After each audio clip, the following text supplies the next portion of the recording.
Welcome to another edition of the Bandwagon Podcast. And today, we're kind of launching a new kind of playlist, let's say. It's called the Jump Off. And this is where we look at current events, and you'll probably see faces who you've already seen on the podcast, which is great. And generally people who I like. So I'm only joking about it. But today, and hopefully as long as he wants to, he can jump on anytime anyway, like I said before. I've got Prash Sudarsan, Mr. Desi Beats, just Desi, anything, that's him, mate. So welcome to the Jump Off. Cheers, thanks for having me once again. Not sure what I'm so interested in. My points are so interesting. Let's see what happens. I just know because we normally have good conversations off air and it's really trying to bring those into the forefront, really. But you've just been dealing with a lot of headache at the moment now, so let's just start off with that one. So you had a gig this Saturday, and that's just been rearranged, right? Yeah, that's right. Bank holiday Sunday, actually. Yeah, it's just been rearranged, pushed back by a couple of months. I think after 2 years now of dealing with pandemic postponements, related sorts of things and hurdles that sometimes you don't necessarily anticipate. I think this 2 years has been a really valuable experience for me personally in terms of not being flustered by things like that. So yeah, we've had to push back our gig slightly. Some circumstances I can't completely go into, but yeah, just some not ideal things happening in terms of scheduling that made it not possible for us to deliver the event that would have been exactly intact, let's say. So I've had to juggle some things around, adapt slightly, and yeah, we just go in the summer instead, which I think, in some respects is a much better date actually anyway. So a lot of people will be more free to come, gives us more time for promo. I know you just spoke to Sunny recently. We just put out the Bangra Chronicle documentary, which is getting really good, amazing feedback, and we have some shorts coming out as well following up from that one to do with Gubby Sandu, who's on the lineup, who is a little camera shy. So we've created a little piece around just paying some tribute and respect to him. And yeah, man, we just got loads of other content that we're excited to shoot, and yeah, move on. And there's a cameo of me in there somehow. Like we originally went to go and see AP Dylan together. And then the story, So yeah, I won't go into. I'll give a brief premise on it. We can go into some of it, sure, man. Okay, yeah. So Prash rings me, and no, I ring him, and we went to go have a good we were just having a convo on something. I can't even remember what it was. And he goes, "Yeah, I'm in Birmingham. Let's link up. That's fine." So obviously, knowing the kind of crew that you hang around with.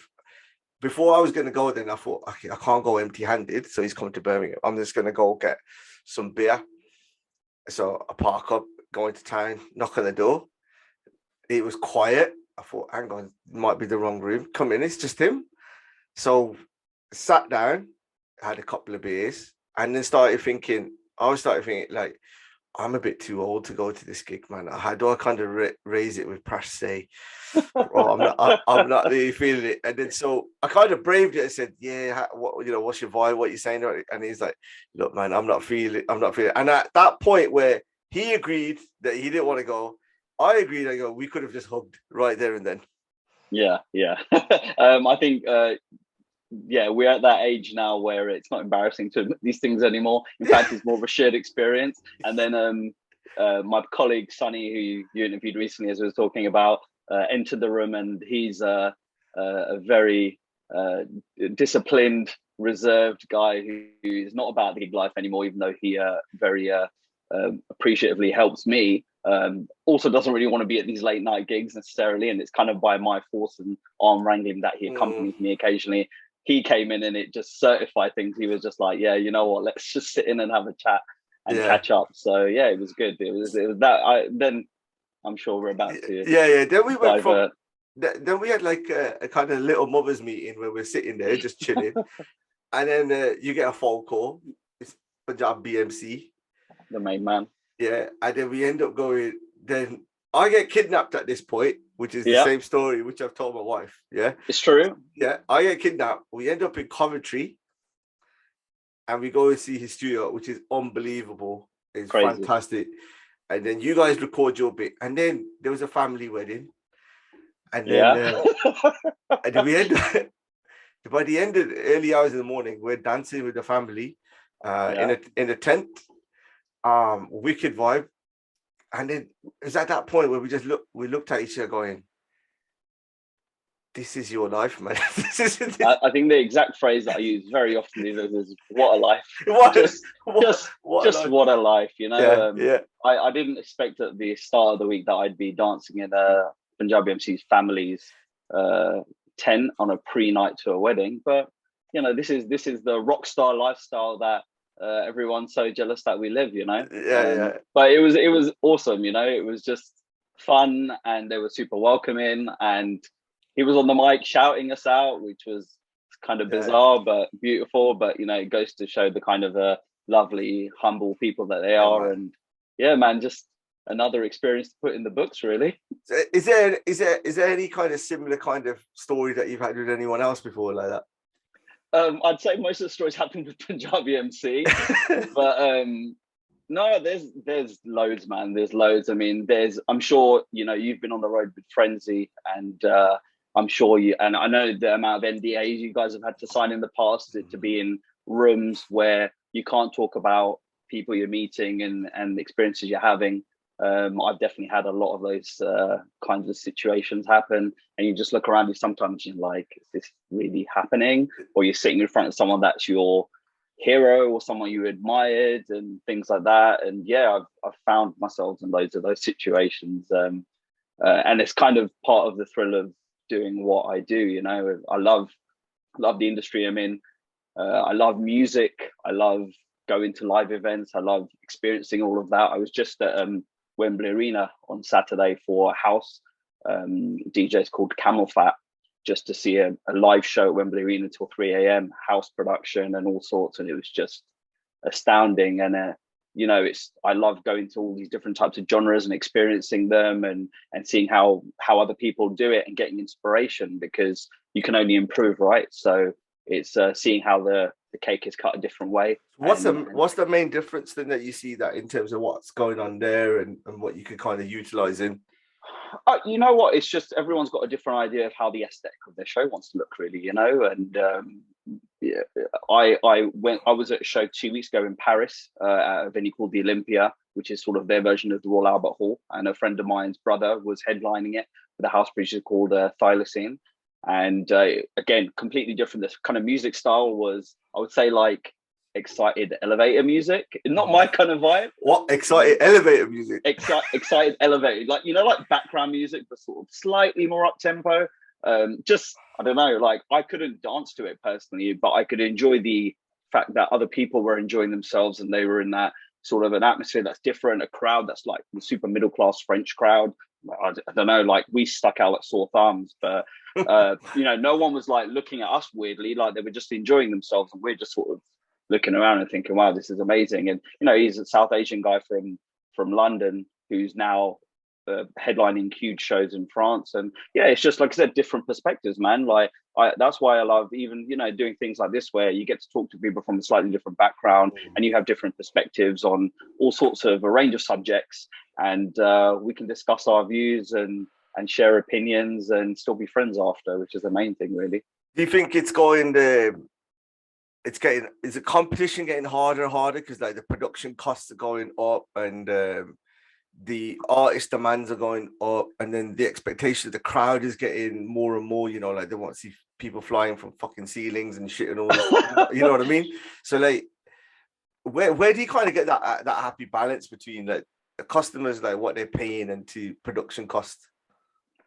I mean, you know, I would say that I've always from day dot pretty much aspired to have a higher level of just general, you know, just set a general standard in terms of whether it's the quality of music that we curate, whether it's the visuals, whether it's the artwork, whether it's the trailer you put out in advance, the quality of venues you work with, the caliber of venues, like all those things contribute to their overall expectation of what a customer wants.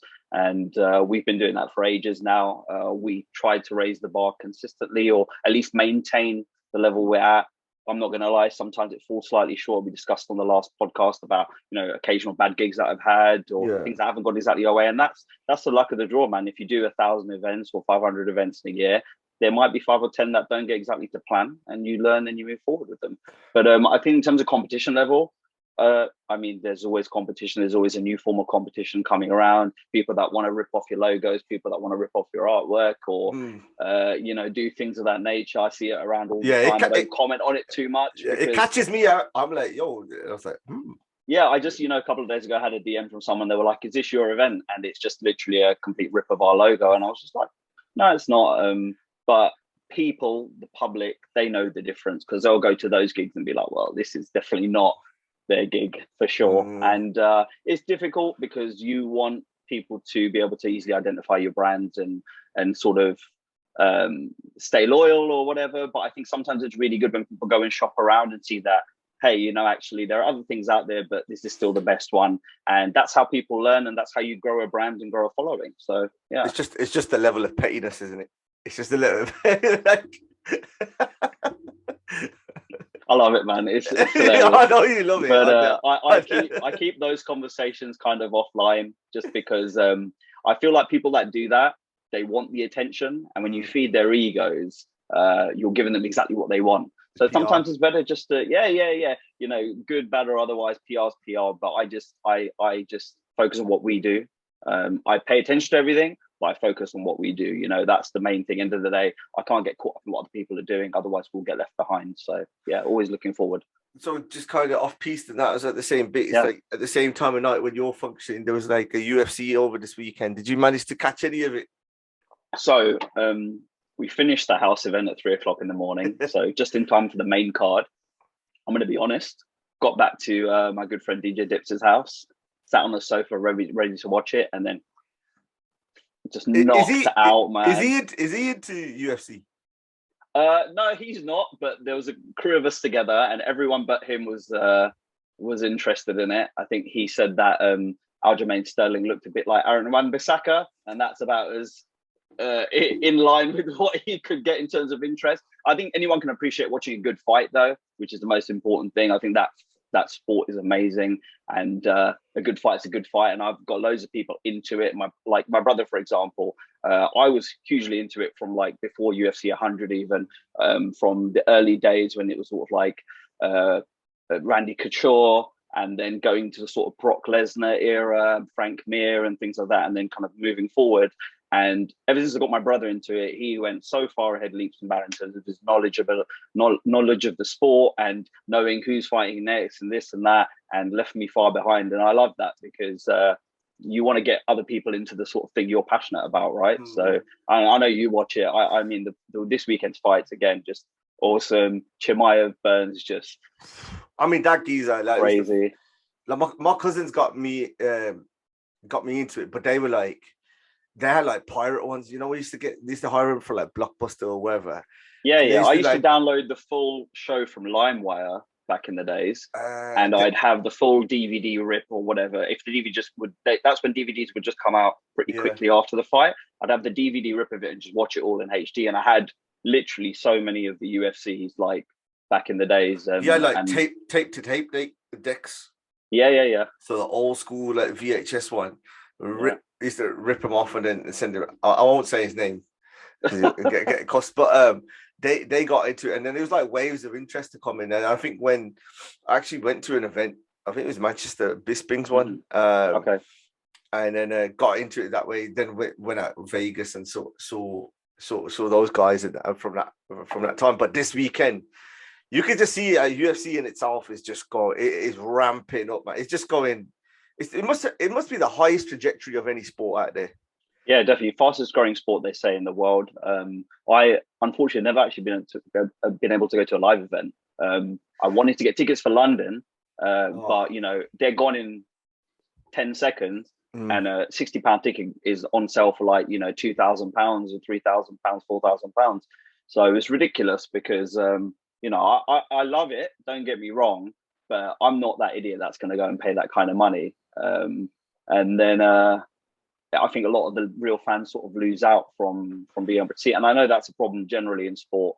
of fans just being able to get accessible pricing, and they really have to work on that ticket tout stuff, because music concerts and stuff have done it really well, like Viagogo and these kind of But websites. how did they get it so quick though? That's what I don't get. How they no get idea, it so man. quick. Listen, there was a squad of about 7 of us waiting for when the ticket thing opened. I'm sure everyone can relate to this sort of problem when you want to go to those shows with really high demand.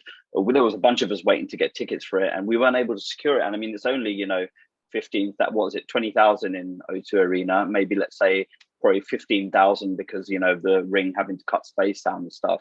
And yeah, man, none of us were able to get tickets. About, I think it's 6 or 7 of us in total trying. None of us were able to get tickets. I was in the queue. So, yeah, I got into the queue at that bit, but then I was like, I forgot it. It's just not gutted. But I think if you're more likely to go and get tickets from like a UFC Europe, like maybe when it comes to Germany or France or something like that, or just go to America and watch it there at one of the live events there, because they don't seem to be sold out still. Like they usually used to always say that, right? Bruce Buff would be like, coming from the sold out, blah, blah, blah, arena or whatever, Staples Arena or Staples Center or whatever.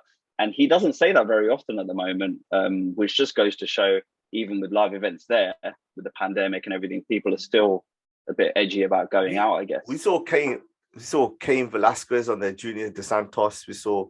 Wow. It was a Roy Nelson. Was it Roy Nelson? It could be Roy Nelson. That bit. It was one of the fastest cards that they ever had in terms of knockouts, because that was just knockouts. Yeah. Because we had to go to the club after. So right. From there, and then we had to leg it to. Oh man, I forgot even what the club, Tau maybe. Okay. That bit, but like just on some of the fighters in itself, you can see like how marketable like. Out of interest, what kind of mood are you in once you watch a cage fight and then go to a nightclub? Like, what sort of level of amped up are you to just you know what it was? It was funny you say that, because we were like, obviously we're Desi, and then we were chilling with some Brazilians. And they were in there. They had that kind of football, happy carnival mood. So we were like pretty chilled. And then when we came out, you're really pumped up. But there's nothing to kind of bounce off straight away. You're just trying to get out, and then by the time you get in, the buzz is gone.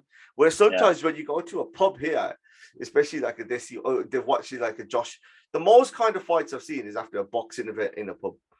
Yeah. Someone thinks they're Mike Tyson, and they want to have a row there and then, and you see it just kick off, and then the pub just disperses, and it's just a mess.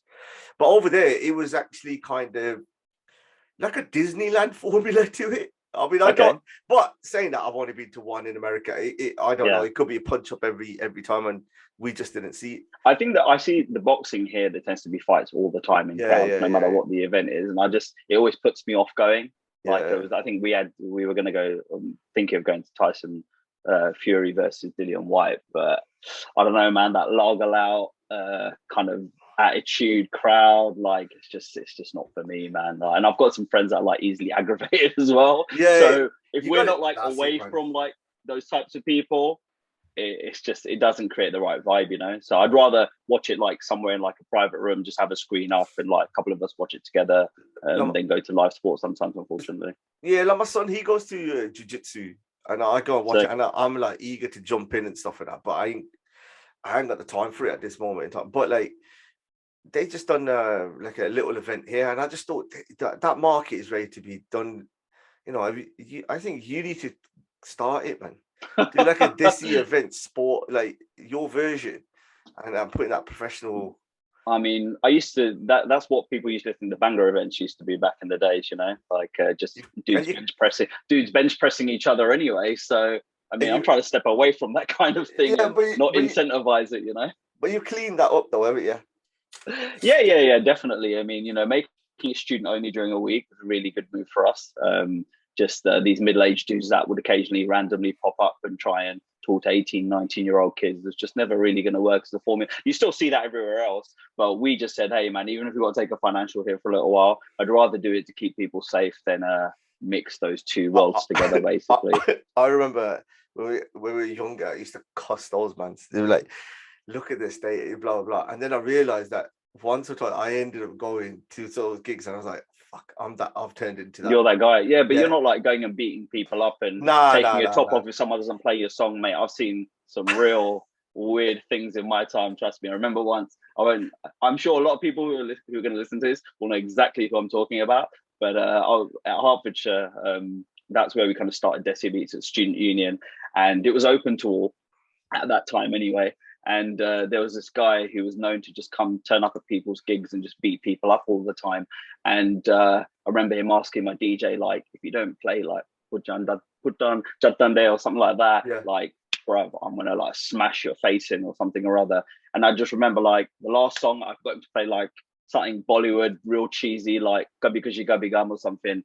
Lock the night off to get the security at the barrier, and this guy was like vest off, trying to jump over the barrier to beat my DJ up. I was just like, mate, like, you're not embarrassed.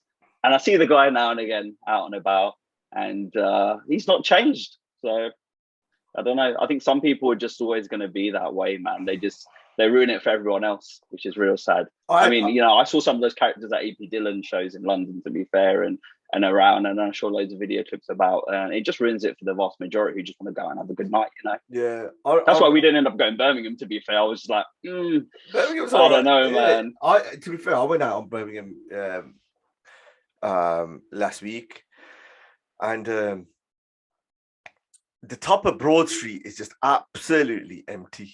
You know, that's the main road where all the clubs and stuff are, and it was just empty and just thinking, I don't know what it's to do. I'm hoping it's to do with some of the roadworks in there, but it was awful. No, you know what? I just feel like my last few times to Birmingham now, people just don't really want to go out there, go out in that particular part of it anymore.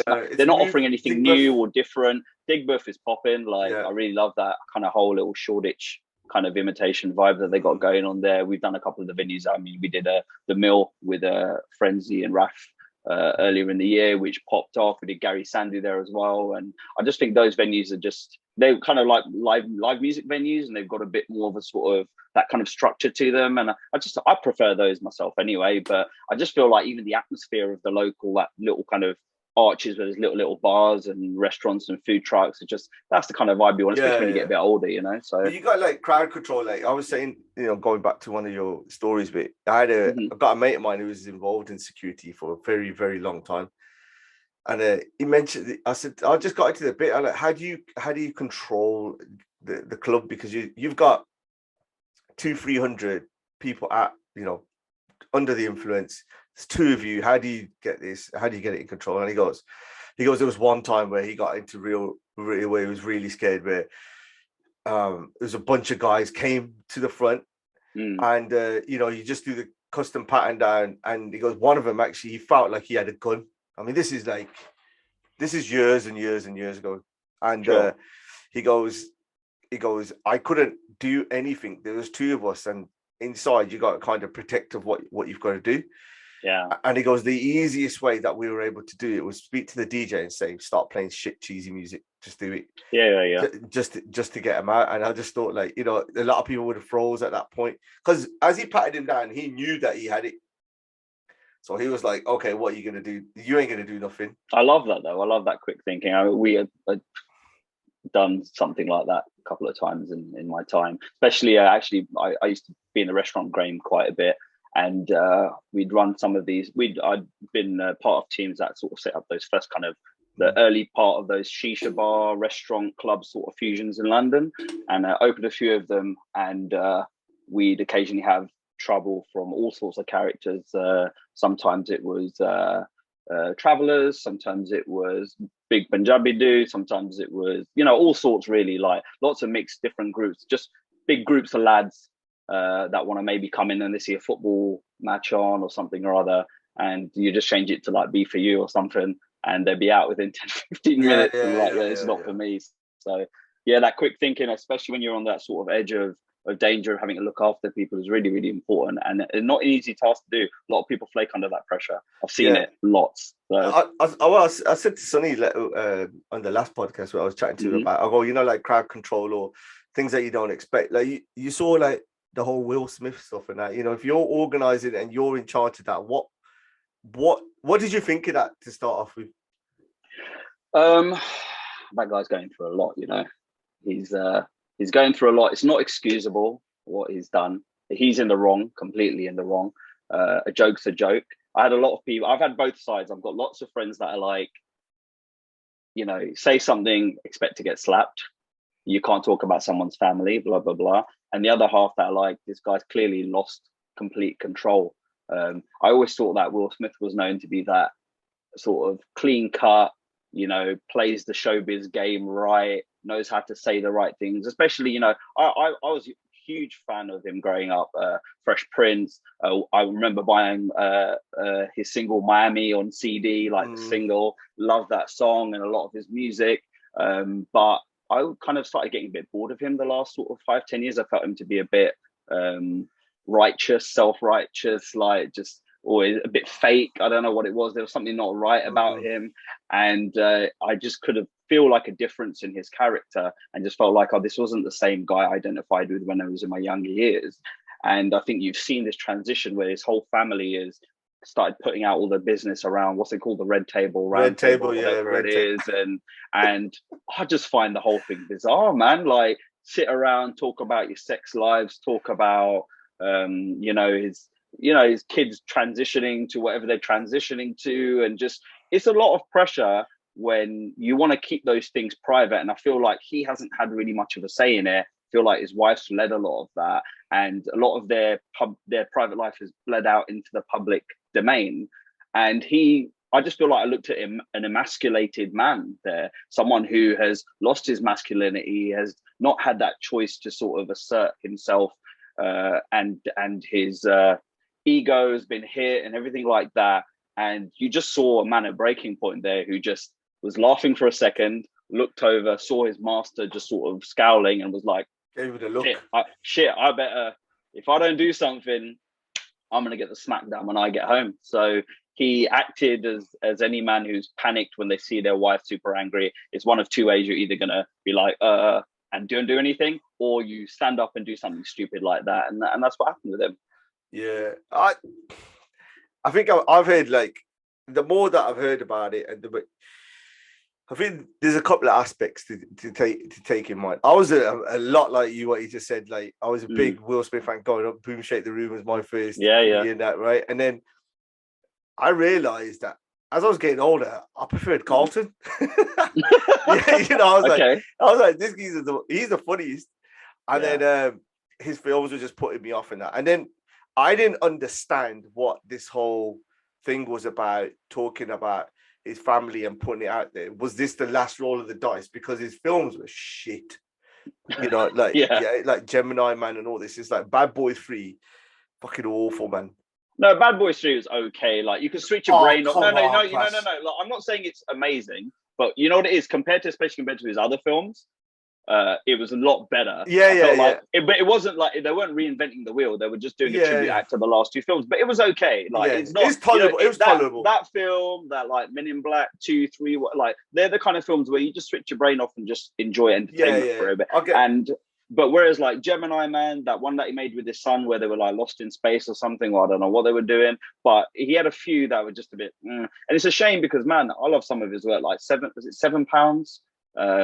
That he did a film about based on he's someone with he's going to donate his organs basically to a selected number of people or whatever. I just thought that was an amazing story, a pursuit of happiness. So he has had some good ones as well, but my concern is more with the person. Like, and they always say about separating the person and their art. Like, I think in this case you have to separate the person and their art. The person's demented, clearly. The art is still, to a degree, he's got a huge legacy, man. Like, the stuff he's done for hip hop in the early days, and the groundbreaking roles that he's had, especially getting black people into those larger films of cinema. Like, man, you can't test Will Smith. He's definitely, but that's then, and right now.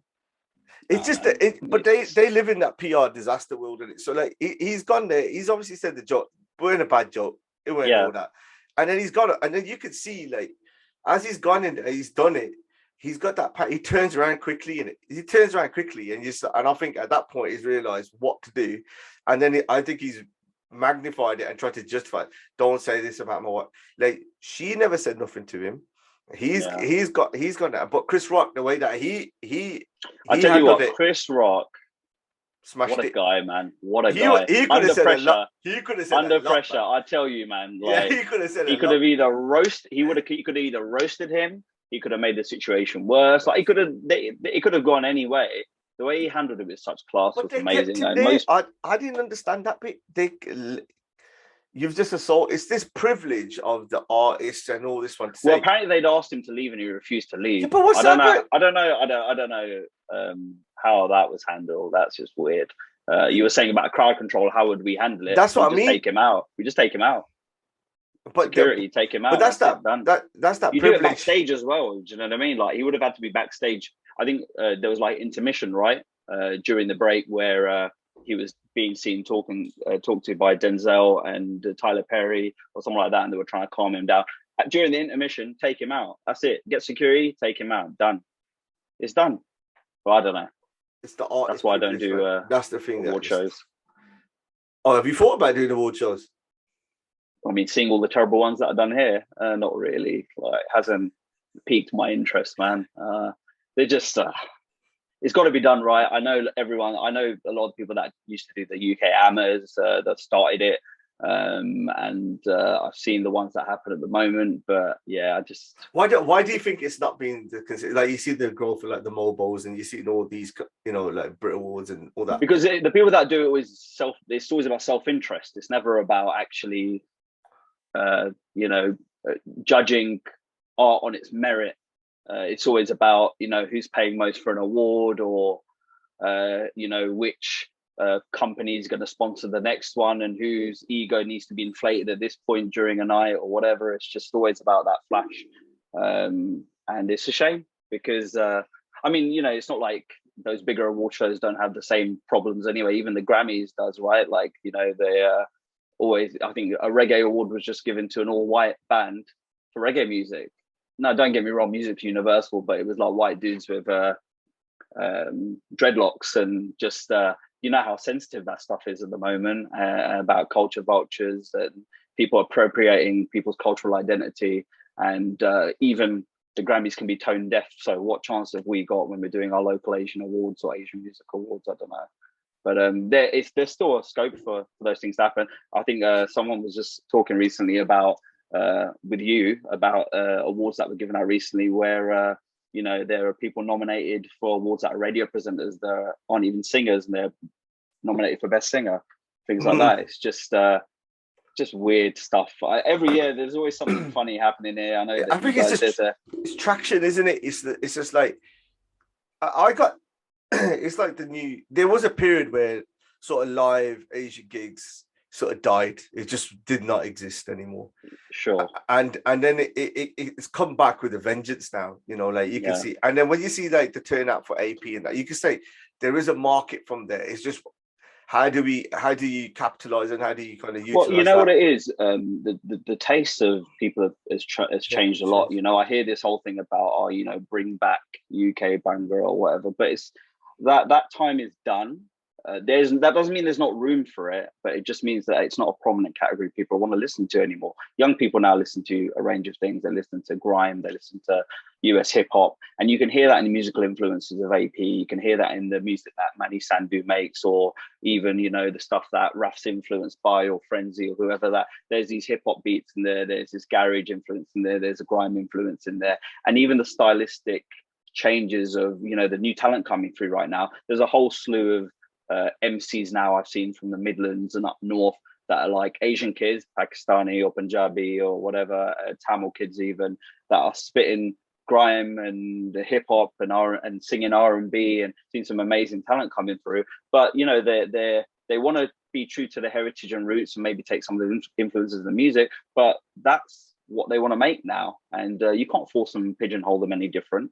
And things are going to continue to evolve and change, and I'm sure there'll be new genres coming soon that we don't even know of yet that have these touches of our South Asian roots, but are completely different in you, whether it's trap or house or whatever. So yeah, you get the dominant one. I know, like with the Frenzy Jazzy Beat, they just done that one, which is heavy tall, and brought it back again. I think we'll be ready for jungle music. 100%, yeah.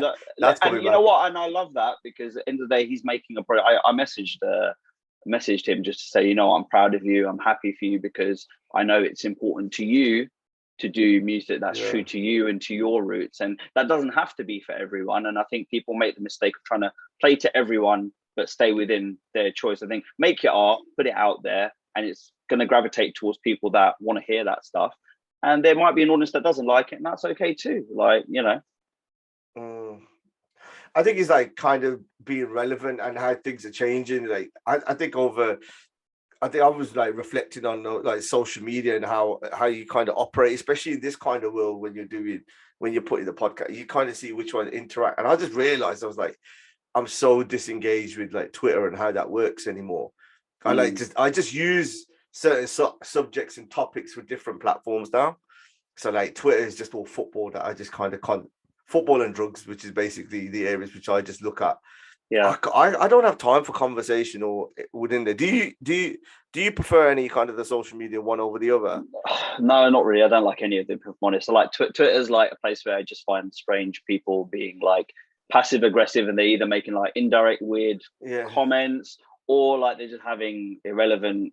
You know, it's like it's somewhere to go and just dump your opinions. And just for me, I just go dump an opinion there, and I just carry on with my day. Some people get way too caught up in that. Same thing really is Instagram. You know, Instagram is just a really strange space at the moment. You have, and it's transformed a lot of aspects of life, actually, Instagram. It's funny, like, you know, online dating, for example.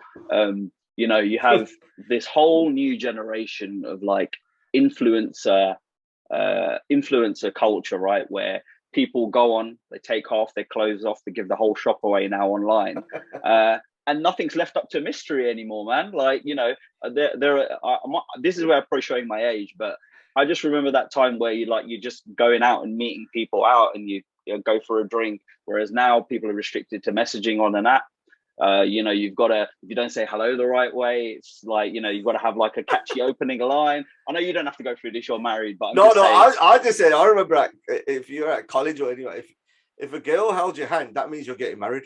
Mate, that's it, you know. And now when you see, you know, I got at work, I just got a couple of younger or nephew and nieces or whatever, and you know, some of the stories they come out, honestly, I'm sitting there going, I'm acting like my parents or grandparents. Like I'm like, what the hell is this? And to me, I just look at it in my own kids, like safety in it. It's just safety where you just see. I just think that like risk is mad. 100%. I think that I want to see the values that I aspire toward at the end of the day, and not just me, my friends, my community, my nieces, nephews, whatever. And I just don't identify with that culture, man. And I see it. I get it. I know people that are in that thing, in that whole influencer sphere, but it's just so fake.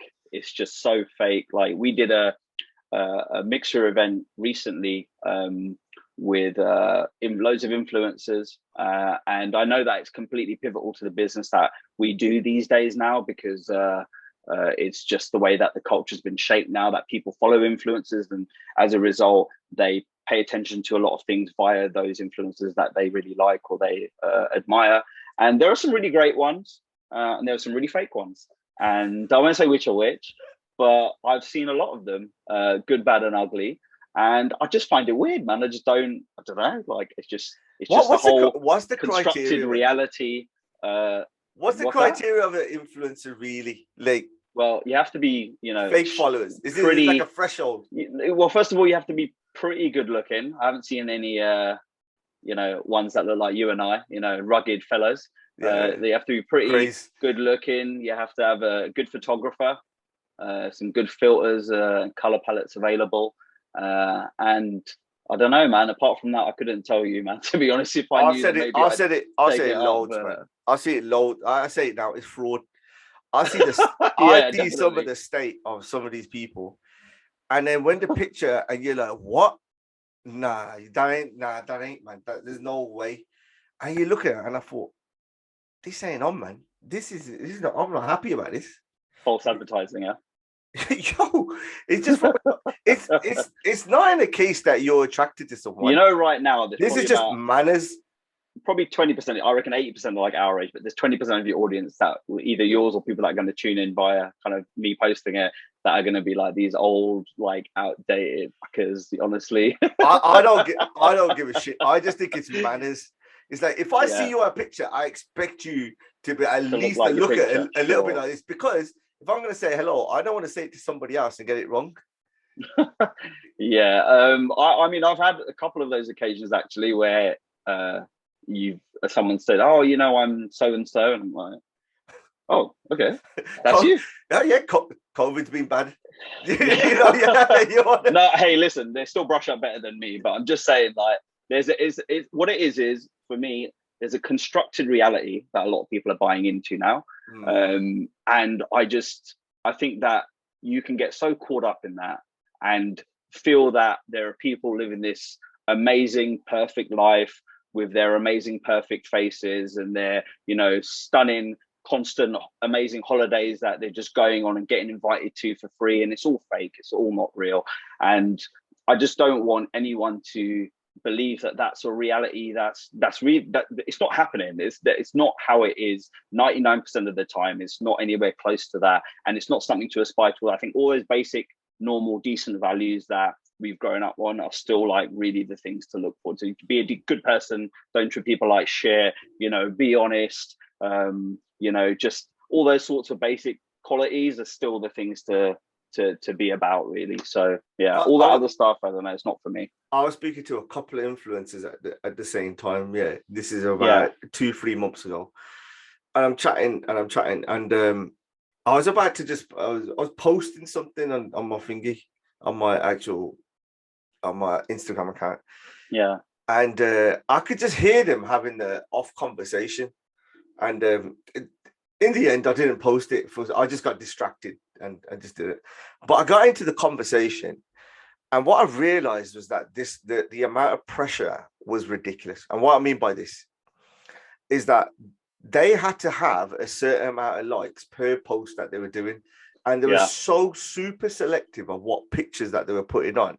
I couldn't believe it, to the point where they had to buy likes to make sure that the engagement's there, and to beat this algorithm. And I came home. I mean, it's just another view. It's just another version of buying views as an artist. We want to get into it. It's just another. And what's funny is a lot of those guys are the ones that cut some of those, and it's just, I think it's all funny. Like, you were talking about competition earlier. Not to be petty or too petty, but like, I've seen some brand pages out there that have, 15, 20, 30K followers that are event brands that don't even get 50 people in their club, and we just got to 10K or 11K recently, and we've been around for 15 years. We didn't buy a single like, we didn't buy a single follow. We've done it all organically. And if you compare it commensurately to the number of people sending up our events, seems to kind of be fairly accurate. It's double-edged though, isn't it, Prash? It's double-edged though, because like, I've had people where I've approached them, and because I don't have a certain amount of following, I go automatically into the junk message, which is fine. I get that. Right. But then they'll look at your profile and say, "Oh, you've only got this one." And I'm like, I don't give a shit how many followers. I don't even know how many followers. You know what I mean? Unfortunately, but Ricky, that's the game. That's the world, man. That's the world. Unfortunately, yeah. It's the game we're in. Perception versus reality at the end of the day. And I think that, especially having, I've been out in the world again recently, going to these quote unquote industry things, and something I always kind of either shied away from or just completely ran away from. And I met loads of people. In fact, I connected with Rupinder, who was on your podcast recently, who's great, who for some reason we just never had crossed paths. I don't know how. We had so many mutual connects. It was super random, but we got to connect, and that was great. And I think in being out there and seeing how other people are navigating this world, I feel like those of us that have just sort of stayed quiet but consistent, stay true to our values, haven't tried to go completely one way into that type of new culture that's coming in, but kept our quality consistent. Like I said, I think those people we're finding they say the thing about cream rises to the top, right? I'm seeing that now. I'm seeing that if you keep your quality there and you just stay kind of a decent rounded human man. being. If you're consistent. Yeah, man. Listen, decency still matters in this world. Being consistent matters in this world. Keeping equality matters. Hard work matters. Those things are never going to change, man. They're just never going to change. And it might be a longer path sometimes. You might fuck over. You might not fuck over as many people as other people and do all those sorts of things that other people do to get to the top. But at least when you get there, you know that it's been your own path. You've done it the right way. And I think that really matters. So yeah. It does for me anyway. Yeah, and you know that obsession of the filter. So I was like, after I was having the conversation with those a couple of people, I was getting ready to go out for a meal. Like my mates just turned 40, a couple of them, so they were like work club. We ended up into this bar, and I was just sitting there, just having a laugh as usual. And this group of girls came over, not sitting with us, just on the opposite side, and there's a bunch of like 10 people at another table in front of us. So we're here, 10 in front of that side, group of girls come over the other way. Anyway, I think one of them must have got this designer purse. I'm not joking. Yeah, it was about A5 size. It was okay. Nothing. You could sit on it and you'd lose it. Right. Especially if you're a bigger person. Anyway, and it caught the attention because there was this constant spotlight on this one girl's face, like the bright light. And so in a club, it's pretty dark in it, but then you just have you have it in the bar. She was lit up like an angel. She was lit. Angel in the dark, you know. That's it, like an LED screen shining out there. Got it. And she was like sitting there, like posing with this thing, doing all these ones, right? Superb. I could understand that you want your picture taken with that. It was the other people around her which freaked me out. So you had the picture there. Her mate was on the other side with another phone on top of it, trying to get extra lighting. And I thought, tremendous. No. That's tremendous. So that's so three of them have used this handbag as the picture. Then one of them starts going through like a little reel, walking down, just turning, posing, all this stuff up. And at the same time, I'm looking over, and the other 10, they were similar ages. They're all cracking up. You could just see them going, look at this thing. Yeah. Right? The last one was the best one. So 3 of them had their turn. The last one, it's her turn. Grabs the handbag, starts posing. And then all of a sudden, they get into a bit of an argument, like, no. Like, having a go at it. Lighting's not right. We could just pick up lighting's not right. All of a sudden, she's got her own handbag, pulls out this strip bar like this big. Oh, yeah. I was just about to say. Oh, honestly, that blew me away. I nearly paid and left the club at that point because I just thought, I can't. No. I'm checking out, man. I don't get it. I see that all the time now. All the time. How'd you get a bar into it? So there's a kind of it's like a flash, I guess, right? Like a light. It's about that big. You can get it on Amazon and stuff like that. Because I looked into it because I was like, what the hell is going on? You looked into it. Because I was like, I wanted to get to the bottom of like, what's the deal here? And I've seen loads of girls pull out this same light. It's sort of like a flash that would be on like a normal camera, like a bigger flash, big version of it, a big square, rectangle, sorry.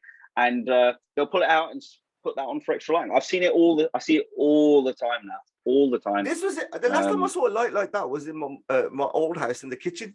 Bro, I struggle to find 3 good pictures of me on my own. These girls must have like a portfolio on a day-to-day basis. It's incredible. The guys as well. The guys are killing it as well. And honestly, I was just. And the thing is, we're the party, man. I'm telling you, we're the minority. I can hear it now. We're the old gits of the party. Yeah, we're the minority. But I was like, I couldn't believe it. I was in shock. I came home and I said, they were doing all the moves. I just couldn't. And then I realized. But you know what it is? Like I said earlier about this whole how it's the culture's changed, right? So I was talking to my mate the other day, and he was talking about dating apps that he's on, and he was like, "Prash, like, what are your red flags?" And I was like, "It's been a minute since I've been on these apps." But the main thing I kind of found when I was browsing through his was these girls, they put their Instagram link as in their bio, so it says about me, and they'll be like, "Here's my Instagram." They're not on there to meet people; they're on there to get more followers on dating apps. Or they'll be like, I don't use this app, but DM me on Instagram. I'm just like, I don't get it. But that is the way that the culture's changed now, man. It's about having the perfect picture. It's about creating the perfect construct of people thinking you're this amazing character. 9 out of 10 times when you meet them in person, they're just dry as fuck anyway. So Yeah, I don't know. There's not much substance to them, you know. I'm not painting the vast majority. I'm sure there are lots of lovely. No, I am. But I've got a few friends. I'm not an influencer at all, but I've got a few friends that are perfectly lovely people, but the vast majority are just completely vacuous human beings. But hey, man, that's 2022, I guess. If you're, it's like at a wedding, isn't it? If you're making a reel and it ain't your wedding, not making one of the couple, isn't it? Yeah. Married, and you're making one of yourself on the dance floor, like. We need to have a sit down. You need to have a sit down with someone, please. And that's the other bit of it, because like you got the way, like it's funny in it, because like first you had all the AP everyone at that gig, then they went to Sartaj. Now it's wedding season because everyone's just filling up the timeline with the wedding season, and you just see the events thing has been sort of constant. I mean, even for us, since our last chat, we kind of expanded into like Bollywood, a lot more Bollywood oriented events, which killed it. We had Divine, who's like the biggest hip hop star in India, come over, and we did a huge show for him at Ministry of Sound, which just was like next level. And we did a Tesha as well, Jalebi Baby, recently. And man, it's just been constant. And there are lots of things to go to now, and there are things to if you're a big fan of music. A lot of your favorite artists are coming out, and Diljit's obviously coming in August now, so that's the next one to get ready for. Our gigs in between in June on the 25th. So yeah, man, there's a lot coming this summer. We've got a whole schedule to roll out over the next week now, and man, I'm just looking forward to a good summer of getting out and about, probably go on holiday finally somewhere nice, maybe go Ibiza because I haven't been for 2 years now, and I love going every year and just seeing what's about, seeing David Guetta, seeing Black Coffee and all those big house producers, and just vibing and meeting new people. So it's killer. That, I mean, like I'm gonna start hanging around with you, man. That's gonna be the next move in it, big time. But I don't know if your missus will be too happy, as long as I don't drag you to any more tents in the middle of nowhere. That was all right. That was quality entertainment. That was. Yeah, that was funny, in it, because it depends how big the tents are. If you look at the Beckhams, like they just had their son's wedding. I saw, yeah. He had about 5 tents there. I think he's married someone who's richer than them, right? Billionaire. Father-in-law's a billionaire. At his house. These people are operating at different levels, my friend. Different levels. we need to find the richest desi and start going there. Well, I mean, Frenzy's done a couple of those high end weddings, right, in India, and they just do it on a different scale there, don't they? It's like they do like a stadium for a wedding over there. They'll construct an entire venue just to do their like reception or juggo or mendi or whatever, right? Yeah, like I just couldn't get involved. Like on too that lavish side, for me, man. Yeah, I don't know. It's a different system in it. So it's like, what I would say is that you kind of have the basic idea of how the system works here, you know, in terms of like what you need for production, what you're going to do, and how you're going to put something together.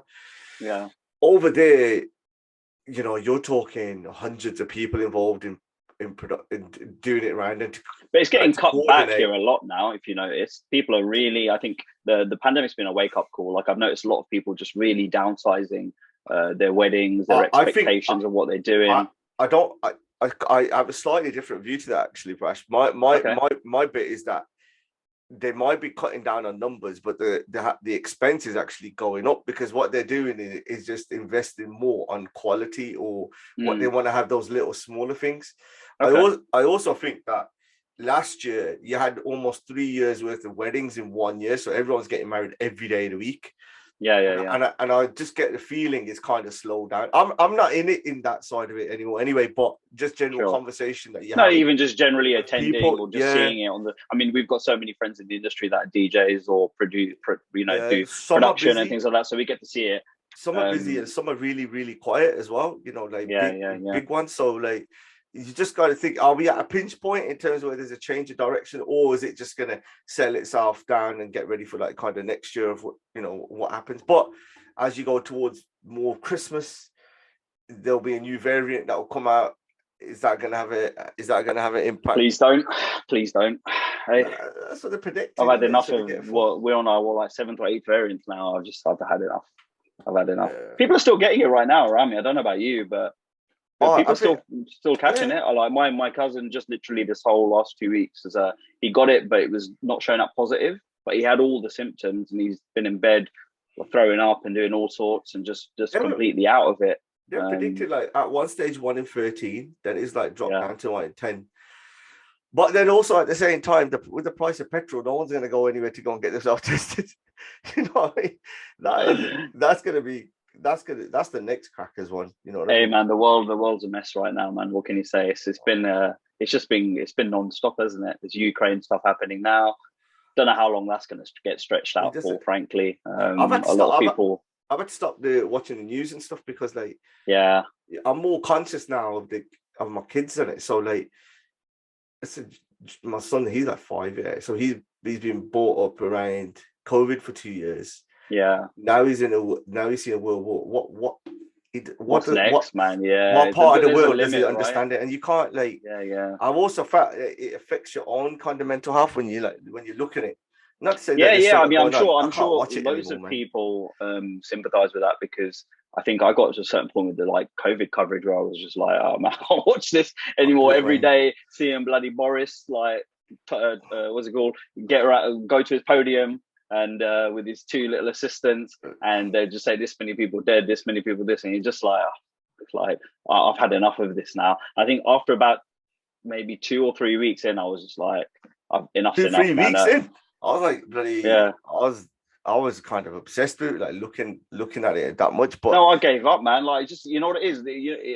I had this feeling looking at Boris that he was not a competent individual. So I was like, mate, this is going to be going on for a while now. So just what was the point of tuning in and just getting yourself angry at the incompetence that this government, that the people elected, the government, absolutely useless bunch of people. And then this guy somehow won an even bigger majority in his last election. As I say, you elect clowns and you expect a circus, right? So that's what we've got right now. It is what it is. We'll see at the moment because like the fines are just being given out. So they're still rolling out. Right? I think Boris yeah. and Rishi just got one today, right? So let's see. Hopefully, I can get this out tomorrow, and there is an issue. Otherwise, it'll be outdated by a day. That's the problem with it, bro. Thanks, man. Well, good, man. Good to chat. The first jump off, so we'll see how it goes. But what a broad range of issues that we covered today, eh? Sometimes you get asked, well, you never mentioned this. Well, now we do, innit? So we'll see. Thank you for having me on, man. I appreciate it. Always, it's always good to chat. We'll catch up, man. See you in a bit. Definitely. Thank you. Bye.